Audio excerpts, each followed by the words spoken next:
Let me know when you're ready. Thanks, George. We'll be just a minute.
Okay, sorry.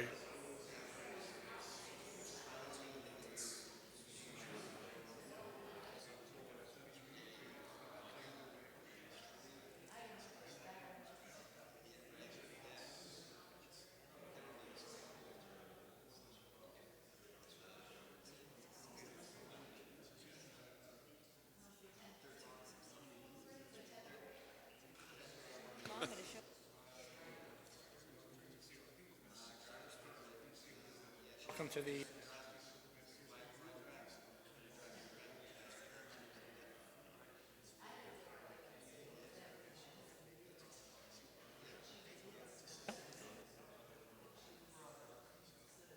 George, we ready? Thank you. Good evening, everyone. Welcome to the June 12th Planning Board Workshop, Town of Monroe. Before we get started, just want to point out fire exits. Double doors behind you. If you come out the doors to my left and out to the right, or the doors behind my right and out to the left. Yeah, I think that's right. Any way you go is out. Just keep going. Noreen, can I get a roll call? Bonnie Franson is out. Jeff Manson. Here. Pat Shea is out. Dylan Penn is out. Lou Rivera. Here. And Robert Garstack. Here. Thank you. Everyone will please rise for the Pledge of Allegiance. I pledge allegiance to the flag of the United States of America, and to the republic for which it stands, one nation, under God, indivisible, with liberty and justice for all.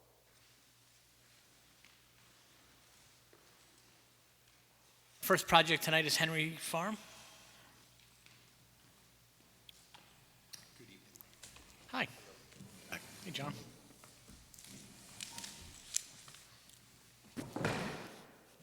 Good evening, Vince Peterzak. John Dahlgren from Tim Miller Associates. Evening. Like to start by bringing us up to speed?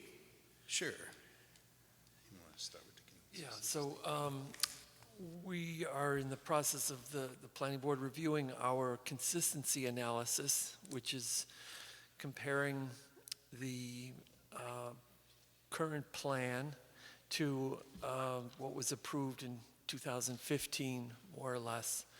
And the consistency analysis goes through a number of topics to just evaluate the former plan and the current plan, and that's where we're at.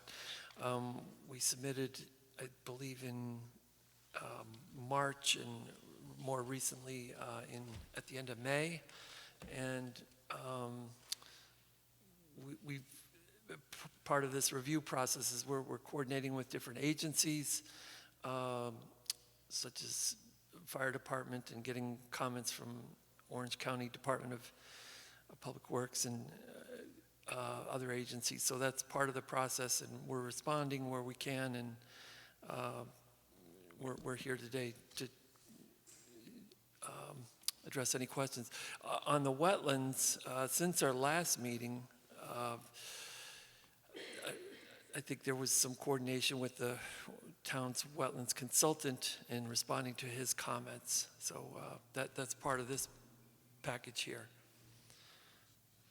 In addition, we are starting to receive responses back from the other agencies, which we'll be making in the next submission. We got a response letter back from Department of Health as well as Department of Public Works, and today we just got a response back from the fire chief.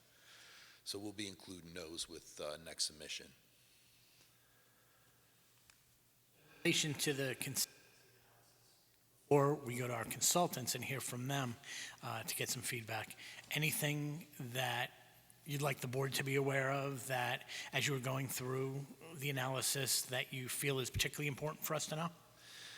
I think one point, it relates to the wetlands mitigation plan, which we included with this submission. And it was quite involved, and it was a mitigation plan that was approved by the Army Corps of Engineers in 2015. And I just wanted to let the board know, some members may not be aware of that process, but it was rather an involved process, meeting with the Army Corps. I think there was a site visit,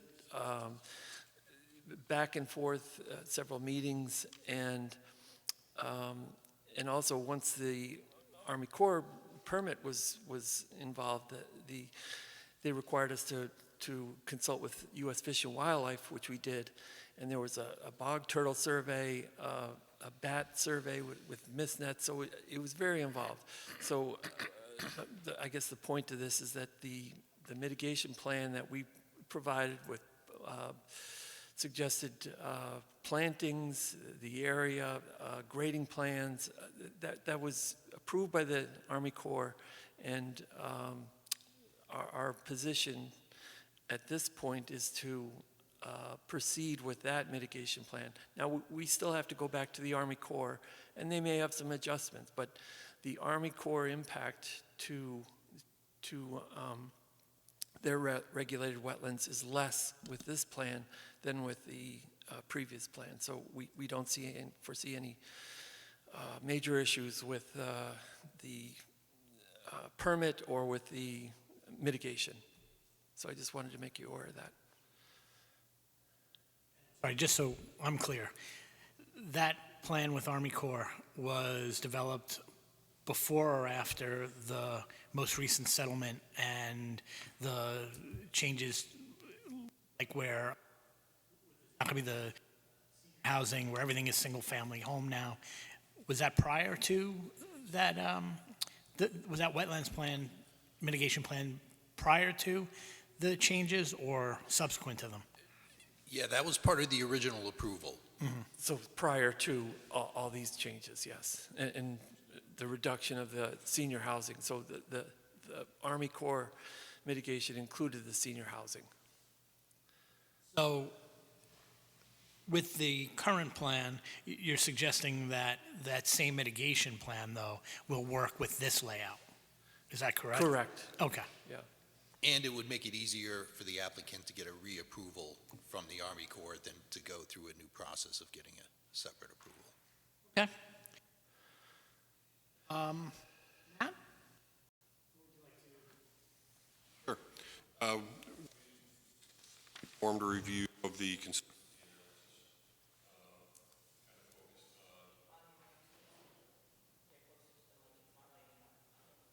it focused on areas that we had previously reviewed. First area was the cut and fill analysis. The revised project now results in an excess of about 11,000 cubic yards of material that has to be cut from the site. It is noted in the analysis that some of that material may be used to create a building pad on the commercial lot. Otherwise, it'll be removed from the site. It appears that the information presented in that analysis is accurate. Section 2 contains a discussion on the need for blasting. It states that rock will be removed by chipping or mechanical means to the greatest extent possible. Later on, it indicates that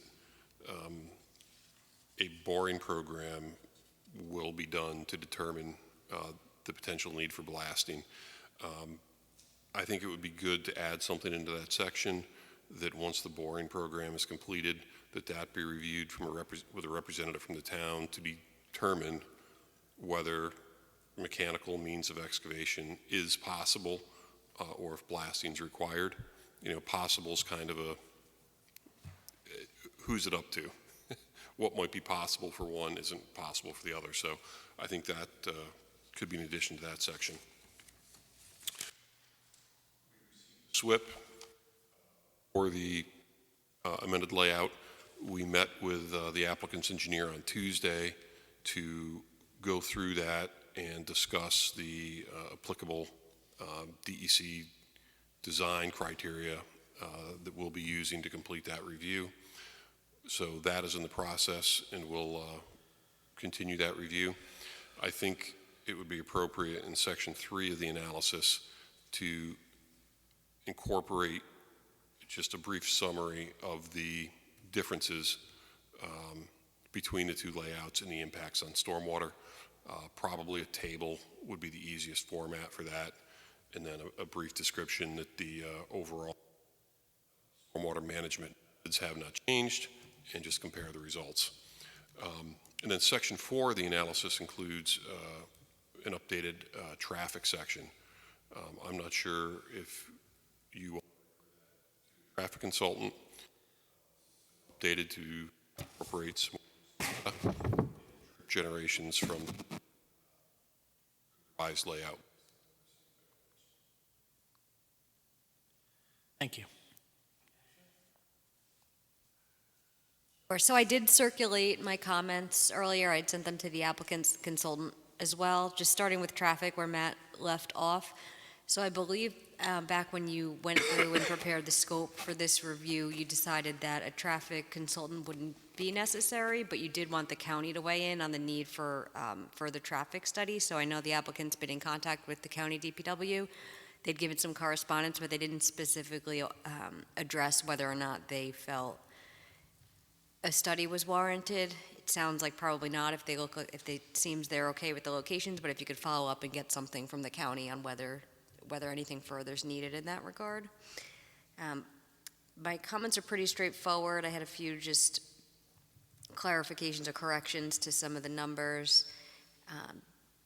Most things I refer in here that you have to discuss with your wetlands consultant or your other, there was a couple questions on water quality testing, and you do have a hydrogeologist consultant you could discuss those with, and my main question there was whether those quality tests should be done as part of seeker rather than waiting for when they're doing them for the Orange County Department of Health test. Were done previously, but those permits, I believe, expired for the water quality. Is that correct? Well, they didn't expire, but the health department review requires after 20 years that everything be redone. But I would defer to Matt and your hydrogeologist on that. I think everything else was pretty straightforward. Did you have a chance to look at my comments, Vince and John? Did you have any questions or? No. Okay. Pretty straightforward. Just that we don't think that the water testing should hold up the SECRA process or review. Okay. I would defer to your water consultant. Okay. Lou, any questions for our applicants at this point? Any comments in relation to this submission? No questions or comments. Bob?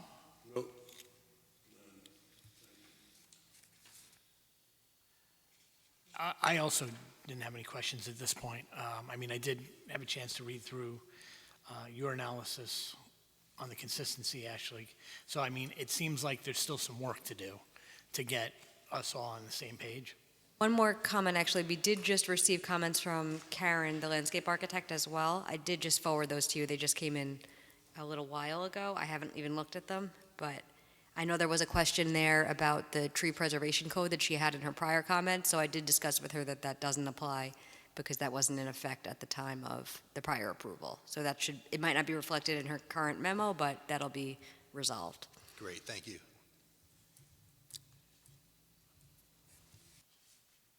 I'm not necessarily of the opinion that we need to have our traffic consultant look at the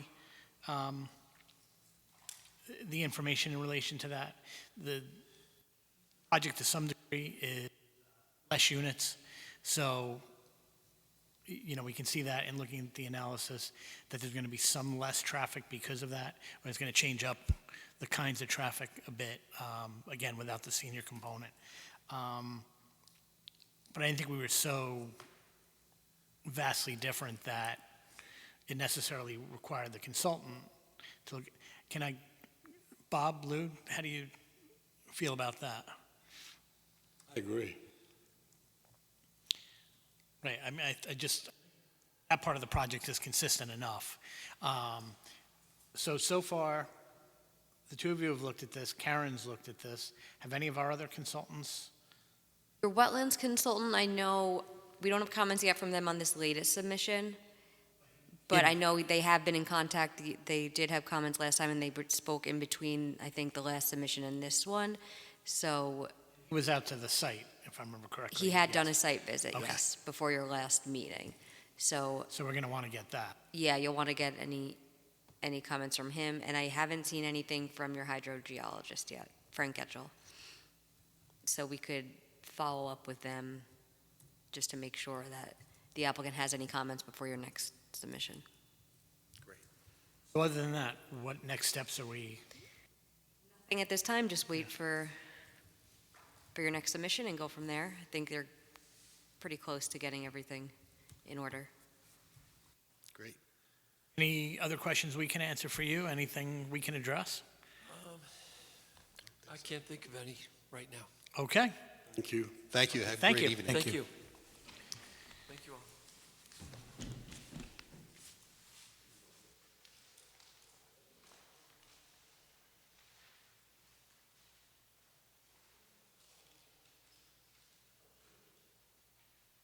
Next applicant is Monroe Common.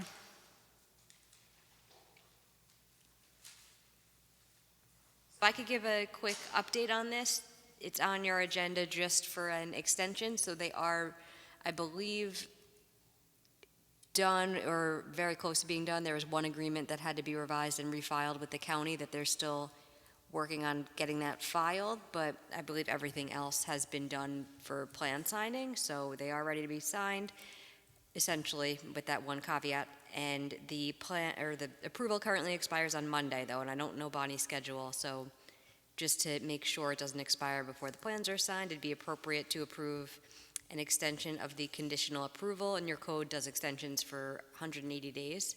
So although it seems excessive given this, it would be appropriate to make that motion to approve, to extend the conditional approval for 180 days, and that would be December 12th. I had seen some materials submitted in relation to further designs on the temporary. I think guess. DPW, there was some back and forth, some emails were submitted on that. Have to take into consideration with that at this point, or? No, they're just working on getting their temporary, DPW approved the location for the, right, they approved the location. For the temporary, yes, and They're just waiting on the actual. they've asked for some revisions to details on the center island. So that they wanted concrete. Yep. Okay, so I'll make a motion that, for the sake of timeliness, that we grant an exception, a extension for 180 days for the signing of the plans. May I have a second? Second. Have a, Jeff Manson, aye. Rivera, Aye. Robert Garstack. Aye.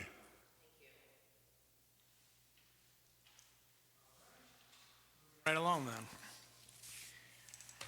Our next applicant is Pilati Village.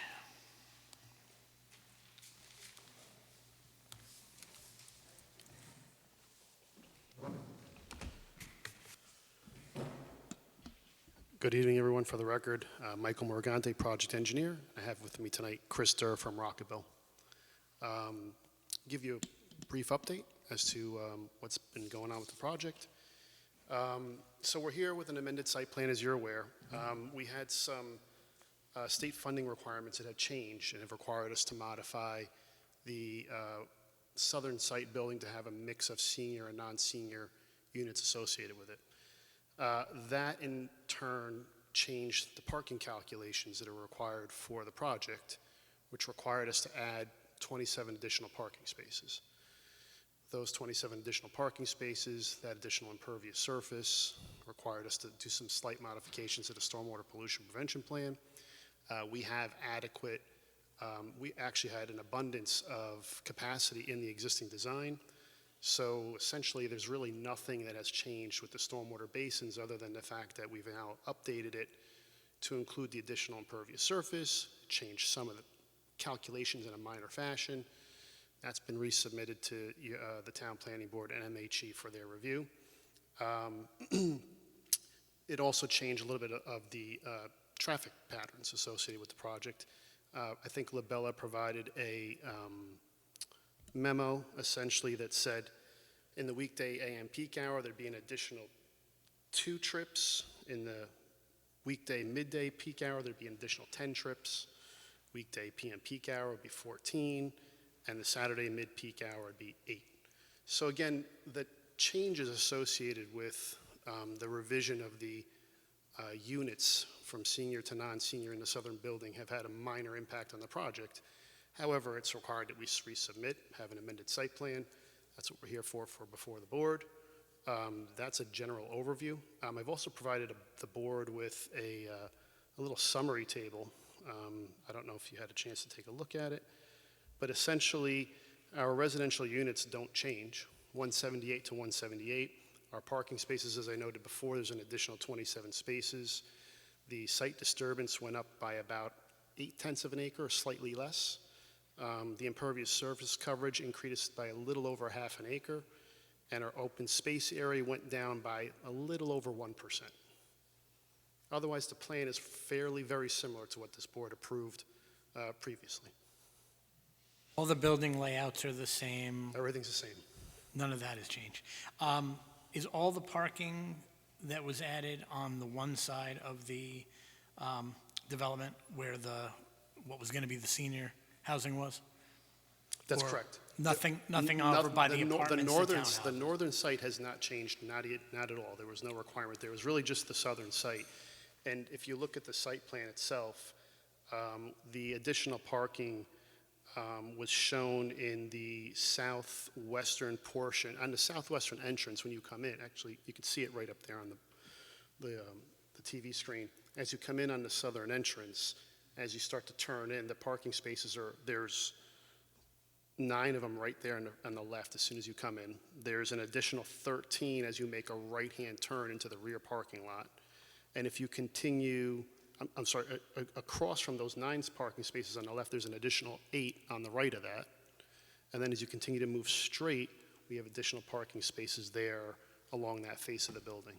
So those are where we actually added the parking spaces. So you said there are additional spaces in the rear lot? No, as you enter towards the rear lot. So if you make the right-hand turn going into the rear lot, there's, I think, about 13 additional spaces we put there right as you come in. Right as you come in? Right as you come into the beginning. On both sides of? Correct. Yep. Okay. 6 on one, 7 on the other. So the parking didn't start quite as far up on the entry into the rear lot, That's if I correct. remember correctly. Like, would you be able to just submit maybe a single sheet showing, in different colors, the additional parking so it's clear, or is that included? The recent plan that I submitted shows that. Okay. I show hatching and I label it. Okay, great. It's the one that we, Just received. okay, so. Matt? Yeah, some pretty basic comments. As Mike said, we'd reviewed the SWIP submitted, discussed it with him. He'd made some revisions, which we just received, so we'll continue the review of that. Most of my comments here are just ones that are carried forward from our last letter, just as reminders regarding the emergency maintenance rights, things like that. As Mike said, Labella provided an updated traffic projection in a memo form and came to the conclusion that the revisions do not really change the findings. Right, yeah, what I understood from what I read, there's no service level changes. No level of service change You at know, all. it's Correct. it's a minor count change, Orange but, Turnpike has a boatload of level of service to begin with. okay. Correct. So we'll complete our review of the revised SWIP. I think we received it yesterday, and provide any comments that we have on that. Ashley? Or just a couple, so for seeker, you did previously declare your intent to be lead agency. I circulated a lead agency notice on June 3rd, so your 30 days hasn't passed yet. We received a response, I think, back from the county yesterday consenting, but there's still some other involved agencies that we haven't, so you're unable to assume lead agency tonight. It does require GML referral, so I think Noreen could make that referral next week, if you can make a note. That way, you'll start that clock for the 30 days as well. And that's really.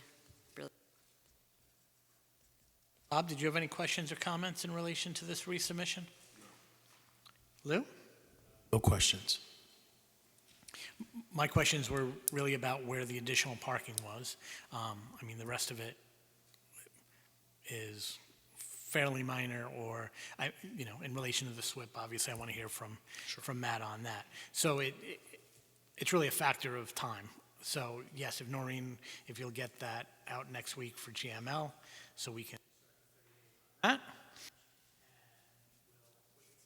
Else objects to a agency?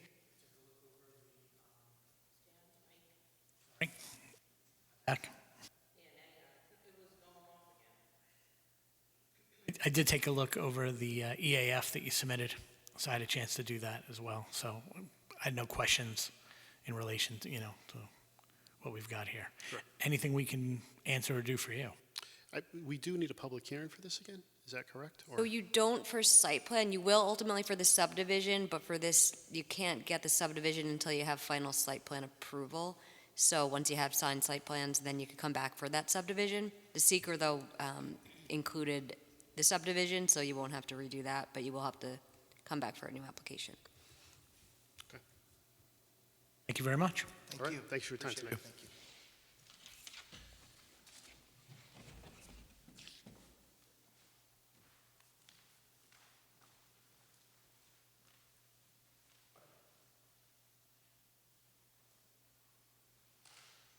All right, moving on, we're going to look at the application for Meadow Hill.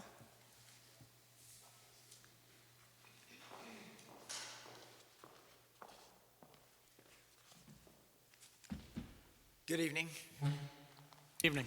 My name is Zachary Peters from Mercurio, Norton, Tiroli, Marshall. I'm sure the board's familiar with my colleague Ryan Smitham, who's been presenting this project previously. I can give you a brief rundown of why we're here. We have a couple minor changes to the plan since the last time we were before the board. We had reached out to the county DPW, got an application into them. We did receive a conceptual approval of the entrance locations from them. As part of that, they had requested, as part of their process, the driveways on lots 3, 4, 5, and 6 were previously 2 shared driveways. Those have been split to be individual driveways on those 4 lots. Apparently, it is easier on the DPW for the process. Lot 1 and 2 remain a shared driveway, primarily to reduce the grading for sight distance around to the left there. There's kind of a steep bank. But we did receive the conceptual letter from them. If and when the lots are approved, they'll have to go for driveway permits. We had made a change on lot 6 and shifted and reduced the house size a little bit to pull it away from the wetland. That is the lot furthest to the north.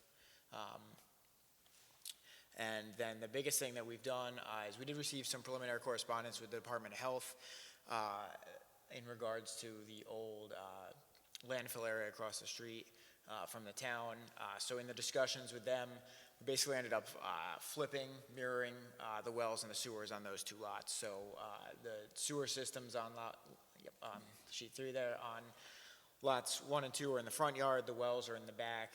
It actually gave us a little more flexibility to preserve a little bit more undisturbed area in between the road and the house, primarily on lot 1, and shift some of the proposed disturbance and grading for the driveway into the area that's already kind of cleared there. So that's probably the most substantial change. I think we've gotten about as far as we can with them until we get to the next step with the planning board. So I just want to make sure I followed one of your comments. So you're suggesting that flipping the wells to the back and the septic and the leach fields to the front, you were actually able to preserve some of the disturbance in the front, particularly of lot 1? So on lot 1, we were basically able to, with the shifting the driveway, I don't have the original plan there, but the driveway kind of swoops around to the left, the sewer's on the side, so there's an area, it's the purple circle that's kind of right in the center of the map there. The house shifts back a little bit to accommodate that sewer, so we're allowed to keep a little bit of a undisturbed area in between there, whereas before, the house was up closer to the road in that spot. Oh, okay. Thanks. It's not substantial, I guess, but it is, it is a little bit with it rearranging there. And then the two wells there are shifted back beyond the setback that Department of Health required, which is the kind of golden yellow dashed line there.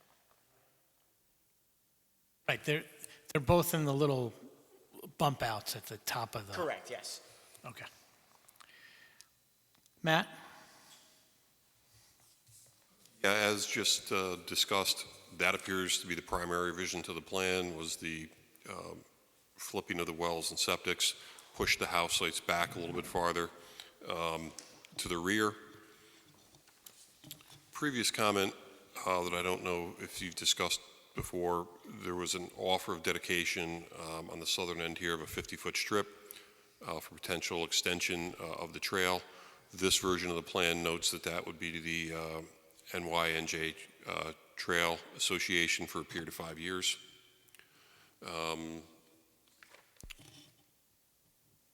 Some things that I believe once you're good with the layout, the applicant has indicated that they will revise, or the SWIP, and the need for a tree planting plan.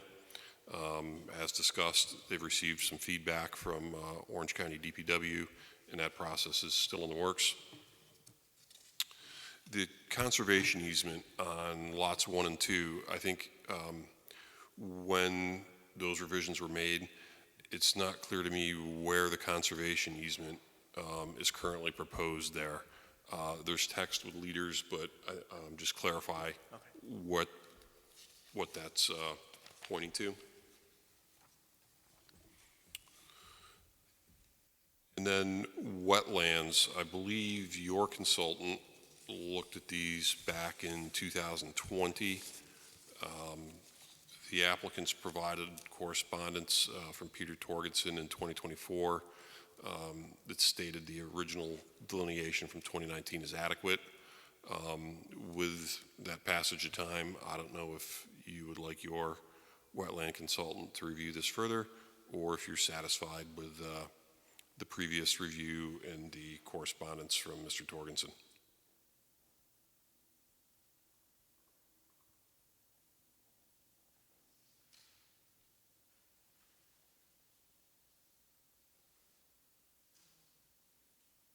I'm actually I'm of the opinion there have been significant enough plans as they again and again and again. I certainly appreciate that redesign on Lot 6 that pulled the development away from the wetlands some, but there is somewhat significant wetlands on this property. So I'm of the opinion that it might be good to have Dave just get another review on that. Sure, yeah. Lou, Bob, what do you think of that? I like it. I like it. I agree. I know you're a wetlands guy. This is not my favorite layout here, but have you ever considered less units on this particular property to get away from the wetlands? I mean, I could discuss that with the applicant. I think that this was kind of what they came back in with, you know, as part of having the conservation on the remainder of the lot. So, you know, certainly it's somewhat dense in the development areas, but we are preserving, especially on I guess it's the southerly end of the lot, a pretty significant area, including the wetlands there.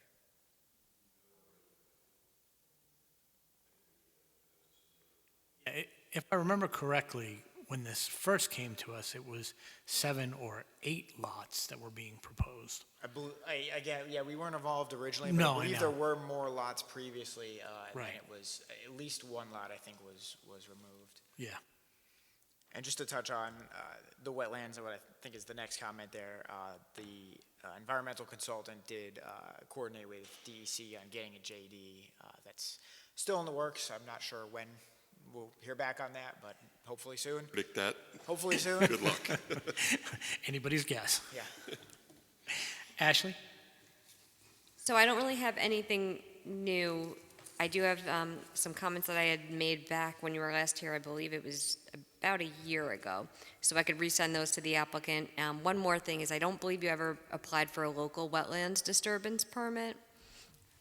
So if you could make sure you do that, and there's a narrative that's required under section 57-6, sub 4, 5, and 6. And I'll send you those sections too in my email. Thank you. But nothing new. This was really to review the new layout before the applicant got started on the SWIP and all the other information and studies that'll be needed for seeker.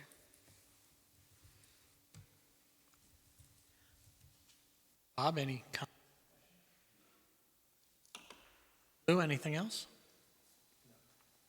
If the board's wetland consultant's going to take another look at that, is that something they would issue a comment letter on? Would we come back for another workshop?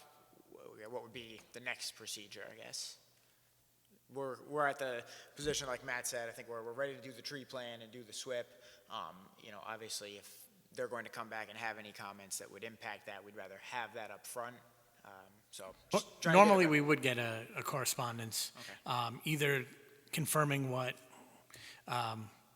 the other consultant has said, that the consistency is there, or with issues that need to be addressed that might affect the layout so that we can move forward with those other things.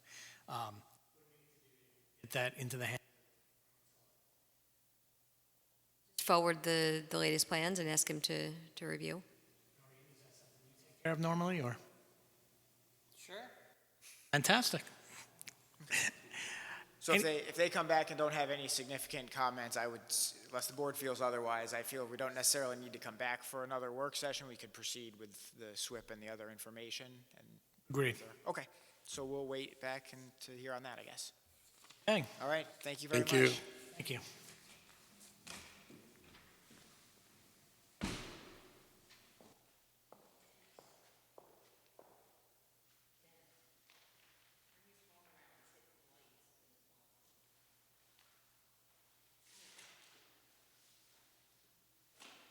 Our next application is for Walmart.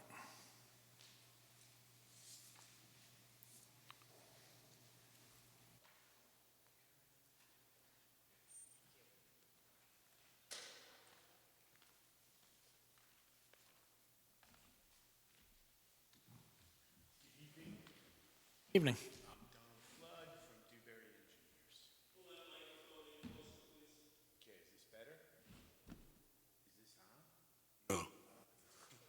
Probably off. Try to.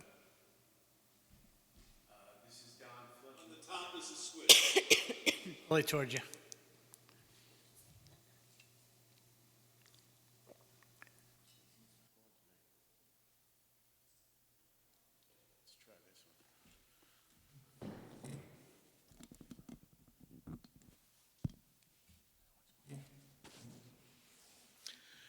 Don Flood from Dewberry Engineers. Thanks, Don. Okay, like to bring us up to speed with where we're at? Okay, where we're at, I think the last time we talked, there were questions about the contents, about the details on the containers, how they opened, you know, whether they were blocking each other, things like that. In addition to that, there were some questions about adding additional safety things for the employees delivering the goods to the people. So that kind of stuff comes up. We did revise the plans. We provided more details on the containers. In addition to that, we noted things like it would be from September to January. We noted things about what the contents would be in these containers. There were there was questions about what else is stored back there. We provided a list: cardboard bales, wooden pallets, things like this. There was questions about being able to provide a little more screening for any of the containers that were in view of any of the residential properties. We have revised it a little bit to have less to be by the residential properties, and we did note that screening would be included as necessary. That's about it. There was a question too about whether the existing canopy would be removed. We are going to keep the existing canopy. We are not going to provide a canopy over the new spaces. So that was about that. Any comments from you? Matt, can we start with you? I think probably the best place to start, my comments really quick. I believe it was determined this will require a referral to ZBA for the parking count.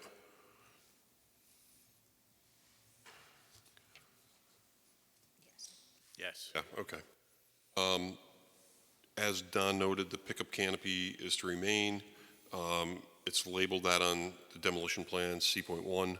If you could just also note that on the proposed plan, C.2. Okay. Confirm the location there. And then the approval box, if you could incorporate that on every plan sheet in the set. And then the final comment, probably best to discuss correspondence from the building inspector on the use or the number of the storage trailers, and his opinion on that being considered an accessory use. So that it just came through to us today? Yes, we did just get that today, so I don't believe the applicant has seen that yet, but we did reach out to the building inspector based on, you might recall that for the Target application that had, I think, 3 or 5 storage units, he had determined that was an accessory use to the retail use, accessory storage for the retail use.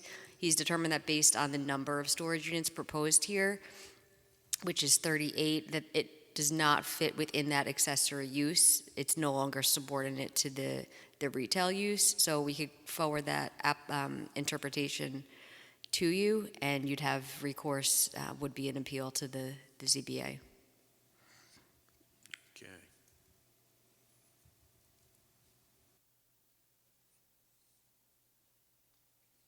So if it wasn't determined to be an accessory use, it's determined to be a separate use? Is that, am I following? Don't believe that Or it's not a permitted use at all? I'm not aware of any permitted use that would fall, because it was previously, when it was less containers, was allowed accessory for the retail, but there's no storage. Well, I'd have to check. And you're free when you're, if you do apply, or if you want to look further into it, if there's a use you think in the code that would apply. I don't believe there's a storage use, though, that would apply. I mean, it is an accessory to the retail operation to be able to keep product during the seasonal time. But he's determined, based on the number and the number that's proposed here, it's no longer considered accessory.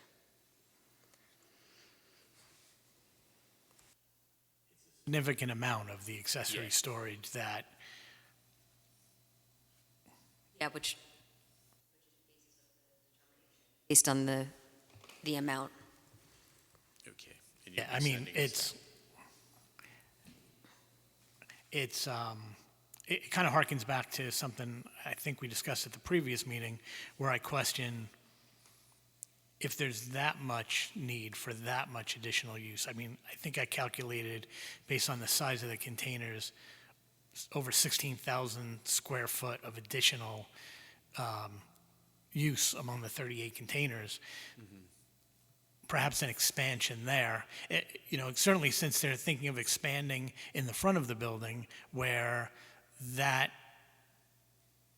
portion of the building serves the drive-up pickup location, maybe expanding the in-building storage might be the better solution, just as an alternative to approaching the ZBA on this. Yeah, and I do know there is constraints on the property, even with the expansion that was put on now. So I think that was part of the issue too, for the temporary storage. I would assume that there is. And again, some of the storage is probably eliminating some of the parking, but it's probably easier to overcome the parking issue than it is to overcome a substantial non-conforming use. And if the building inspector is determined it's not accessory, then that may be a tougher road in front of the ZBA. Not that I'm on the ZBA. Ashley, other comments? That's really the main one. And what's your email address? I could send it to you. That way I know Noreen, the town hall's closed tomorrow, so. Yeah, dflood@dewberry and dewberry.com.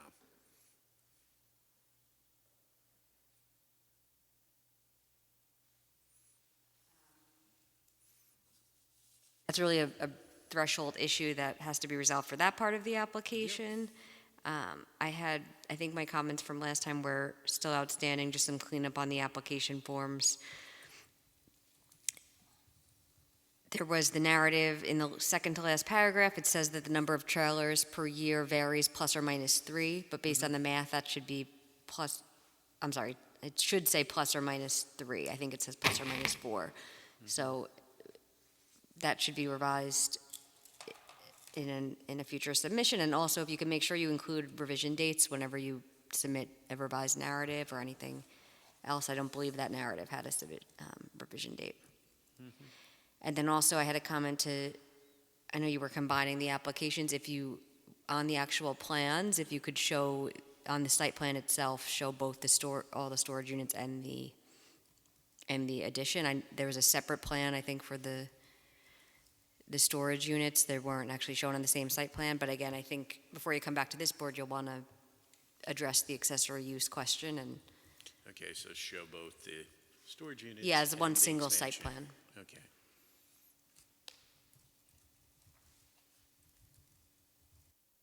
Lou, questions or comments? Bob? No. Okay. One more, I'm sorry. yeah, I go did right ahead. circulate a lead agency notice on May 1st, so you can assume lead agency status. You haven't received any responses. And would that be appropriate if the applicant needs to head over to the ZBA for us to still do that at this point? Or does it make more sense to hold off and Yeah, you could see? maybe hold off because they maybe Because- do uncoordinated. Right. Yeah, I think see what the applicant's going to do with. We'll be ready to do that if that's the appropriate way to go, but I wouldn't want to take any action that's going to interfere with anything you might be doing with the ZBA either, or slow down that process. I guess the one other comment I have is this is the second time that Walmart has come to us in relation to a project where they're expanding their pickup and curbside delivery. And I find that what Walmart proposed the first time around and is proposing this time around to be a very considered and considerate use for this function that is growing in stores. But they've managed to propose something yet again where it doesn't interfere with the traffic or the ability of those people who want to come in and shop in the store anyway, that they've been smart to sort of separate it and expand it incrementally to grow with that portion of the business. Okay, thank you. So, do we need to make a referral to the ZBA in relation to the parking, or because there's, Oh, I thought, and I mean, you can refer them for the parking if you want, but you don't have to. And I think it really kind of depends what route the applicant's going to take, whether they're going to need that or. okay, as long as they don't need They us could to do apply, that, yeah, they could apply. If you then- want to just, and I think typically you do, so you could do a motion to refer the applicant to the ZBA for the parking variance, that's fine. that handcuff your applicant in any way, do you think? Again, not Choose one. not to then go, it just, I think the ZBA likes to see that referral, so they could choose not to go, but Yeah, I think we do have to talk to our applicant about this for sure. Okay, so I think we'll leave it at that then for now. Okay.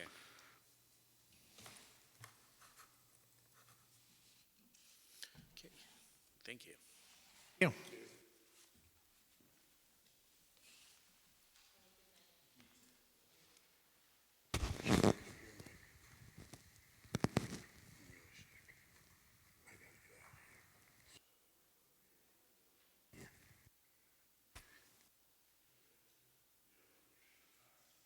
O&R? Thank you.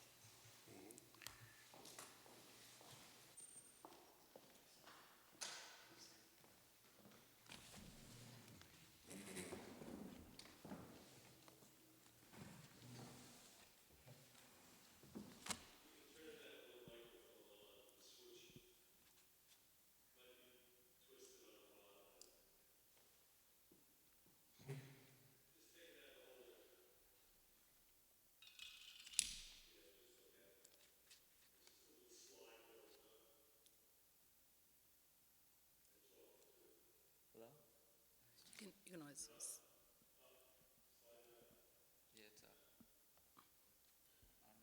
We can share.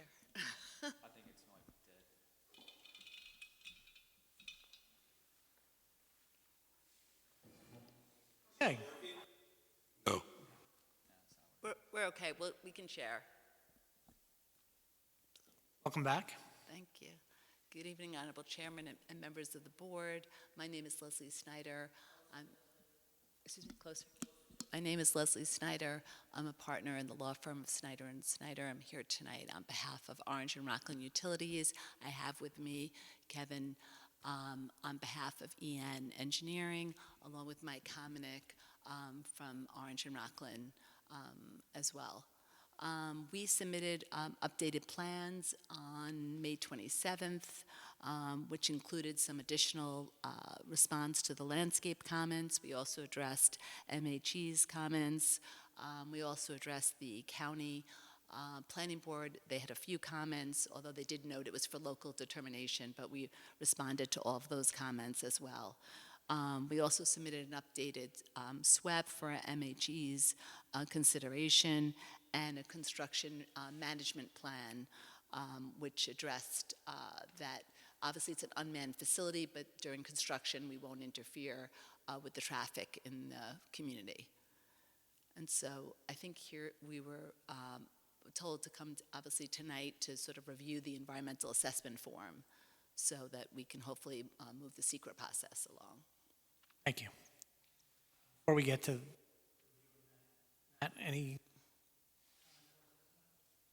Did review the SWIP that was submitted. We prepared some comments on that, provided those to Kevin, and I believe we have a meeting or a call set Monday to run through those, get those squared away. I don't think there was anything significant or substantial that we can't work through on Monday. thank you. Ashley? nothing. I did circulate before, I think it was your last meeting, I think I had sent it again before this meeting, a draft EAF Part 2 for the board to review.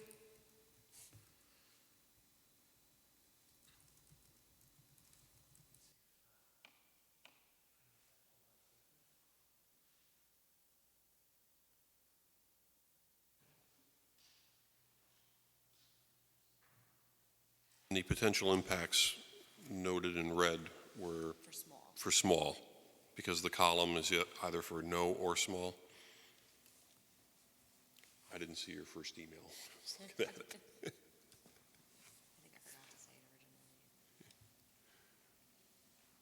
Start at the beginning. Okay, would you like to take us through the document, Ashley?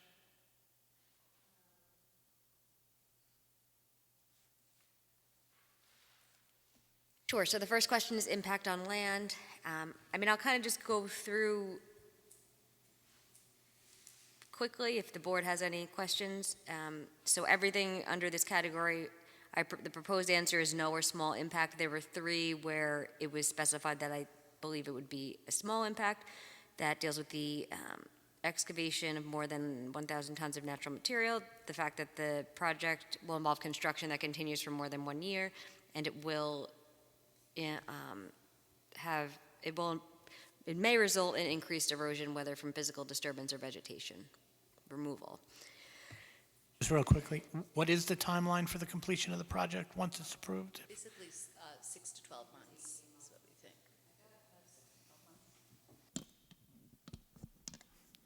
Sure.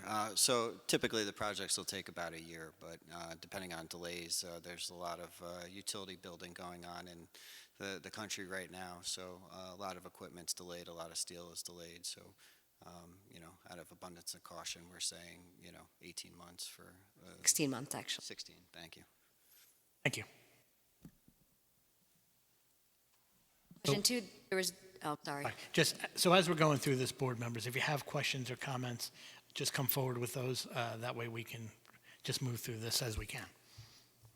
No, Thanks. Bonnie did have one question about the bedrock. That's question 1C, and whether it was within 5 feet of existing ground surface. Based on the EAF Part 1, it's not. The average is 10 feet, so that's why that's checked a no. There was no impact on geological features. There are potential impacts on surface water, and there are some small impacts noted there due to the wetland buffer disturbances that you're aware of and the wetland permit application that's required. But they do have the SWIP to address those impacts. Impact on groundwater. The main issue there is that they will be storing some petroleum or chemical products. They do have safeguards in place for how that's being stored. Impact on flooding, again, there is going to be impervious surfaces and changed drainage patterns, but there will be a SWIP. No impact on air. Impact on plants and animals. There was some hits for some species on the EAF Part 1, and they've submitted studies for the bog turtle and those other species. You'll have your standard bat time of year tree clearing restriction. No impact on agricultural resources or aesthetic resources. There was the EAF Part 1 did indicate that there was nearby sensitive archaeological sites, but they did submit to SHPO, and SHPO's indicated that there'll be no impacts on open space or recreation, no impacts on critical environmental areas, no impacts on transportation, and as the applicant noted, they did submit a construction management plan that addresses traffic during construction, but other than that, it'll be an unmanned facility. Impact on energy, this was a little bit of an interesting one because this is a substation, so the form asks whether there's a need, whether it's something that creates the need for a new substation. Essentially, if it was a large project that was increasing the need for energy, that's not the case here, but it acknowledges that this is, creating a new substation. So impact on noise, odor, and light, so small impacts regarding noise and light. Impacts on human health. The project is right next to the school, which the board's aware of. They did submit that report on the EMFs. It's my understanding there's no new electric EMFs created by the facility itself. They're all there from the high transmission lines. Just a quick question back to 15D. proposed action may result in light shining onto adjoining properties. If I remember correctly, in addressing that, when we get to the property boundaries, we're at 0-foot candles. Is that correct? So would there potentially be light No. shining into other Okay, properties? so that could be changed to no? I think that could be changed to a no.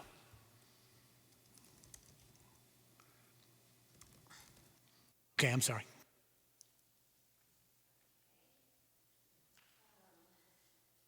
Consistency with community plans, so the proposed action's not consistent with adopted land use plans. That's checked yes, and there's one small impact for it being different from surrounding land use patterns. Consistency with community character, there's one small impact or one proposed small impact that it's inconsistent with the predominant architectural scale and character. Again, this is a different use than what's there.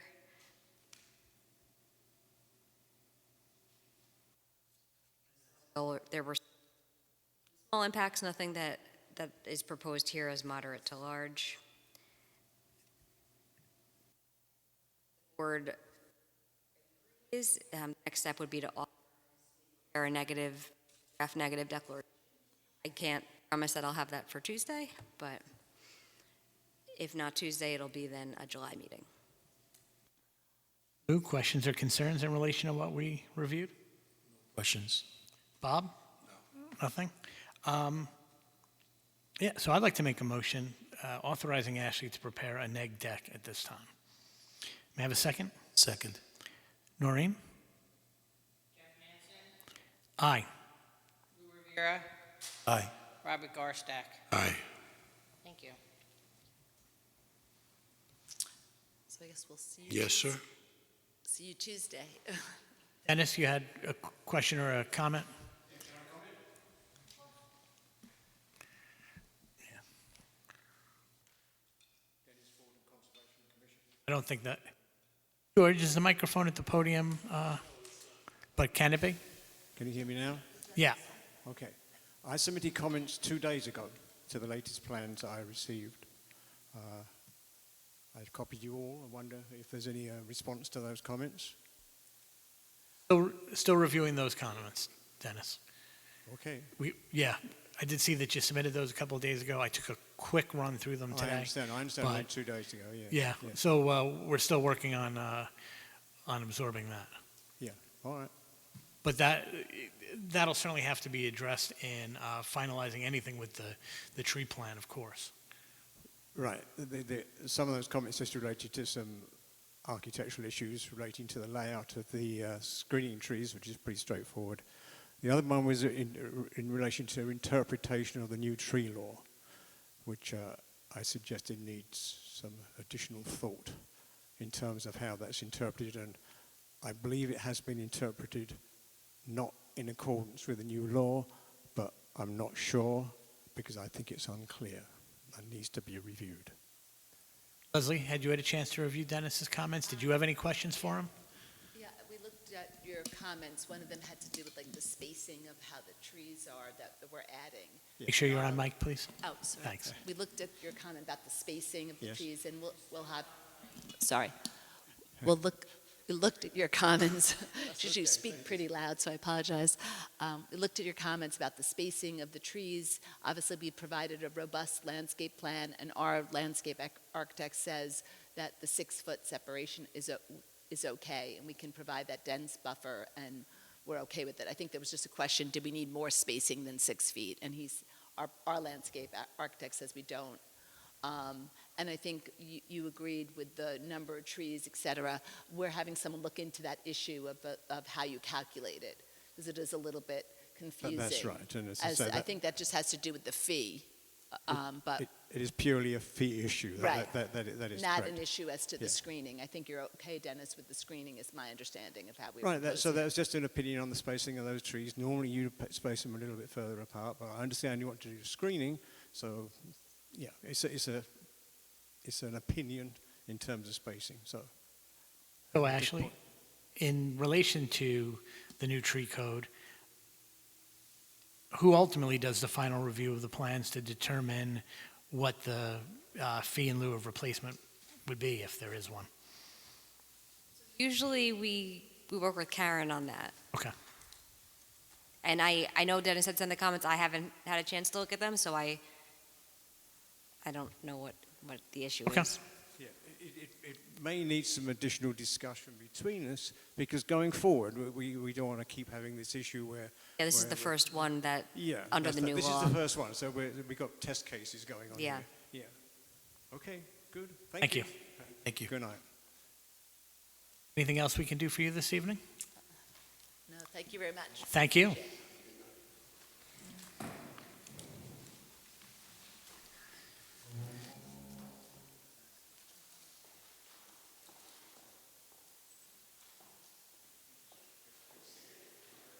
If there's nothing else from the consultants, Noreen, I think we're going to pass on minutes tonight. Great, we're all in agreement on that. May I have a motion to adjourn the meeting? I so make the motion. Thank you. A second, please. Second. All in favor? Aye. Meeting is adjourned. Thank you. Thanks for being here. No, that was.